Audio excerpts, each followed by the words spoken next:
Vraiment, il est juste, il est bon de te rendre gloire, de t'offrir notre action de grâce toujours et en tout lieu à toi, Père très saint, Dieu éternel et tout-puissant. Avec ton Fils unique et le Saint-Esprit, tu es un seul Dieu, tu es un seul Seigneur, dans la trinité des personnes et l'unité de leur nature. Ce que nous croyons de ta gloire, parce que tu l'as révélé, nous le croyons pareillement et de ton Fils et du Saint-Esprit. Et quand nous proclamons notre foi au Dieu éternel et véritable, nous adorons en même temps chacune des personnes, leur unique nature, leur égale majesté.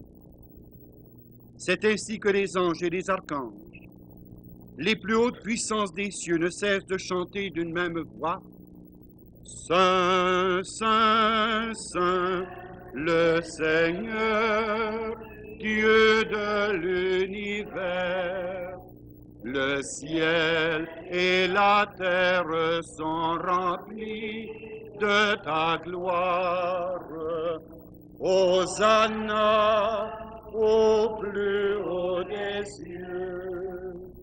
Béni soit celui qui vient au nom du Seigneur.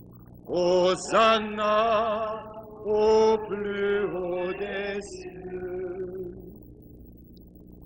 Frères et sœurs bien-aimés, nous venons de faire une expérience concrète, nous montrant comment l'Église, peuple de Dieu, est un peuple de louange, un peuple d'action de grâce, un peuple d'amour, dont les liens sont tissés par l'Esprit Saint lui-même. Nous avons montré que l'Esprit Saint tisse les liens entre jeunes et vieux qui se réjouiront ensemble.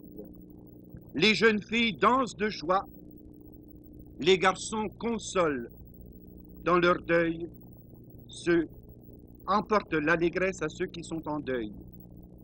Et tous, nous voyons notre joie exploser ce matin en la fête de la glorieuse Trinité. J'aimerais souligner un aspect important du rôle de la famille, non seulement au sein de l'Église, comme nous l'avons fait hier, mais au sein de la société elle-même. La famille chrétienne est, de par le plan de Dieu, un moyen par lequel la société peut et doit être transformée.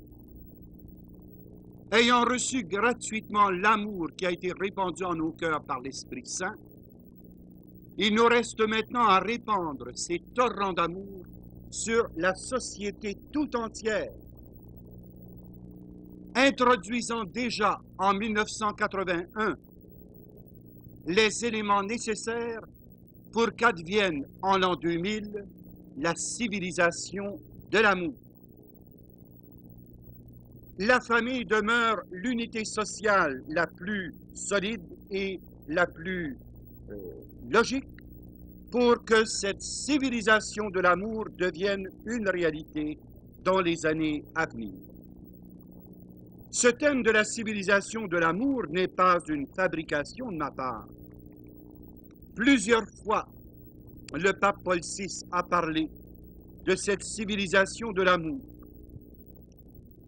Il l'a fait notamment dans une audience générale du 31 décembre 1975, où des personnes précisément ont été un peu étonnées des propos tenus par le pape Paul VI.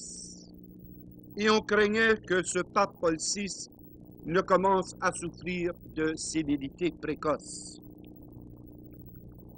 Le pape Paul VI a parlé dans ces termes: face à la situation sociale, face à la désagrégation de la famille, face à l'immoralité croissante qui afflige non seulement l'Église, mais qui contamine la fibre morale des nations et des peuples.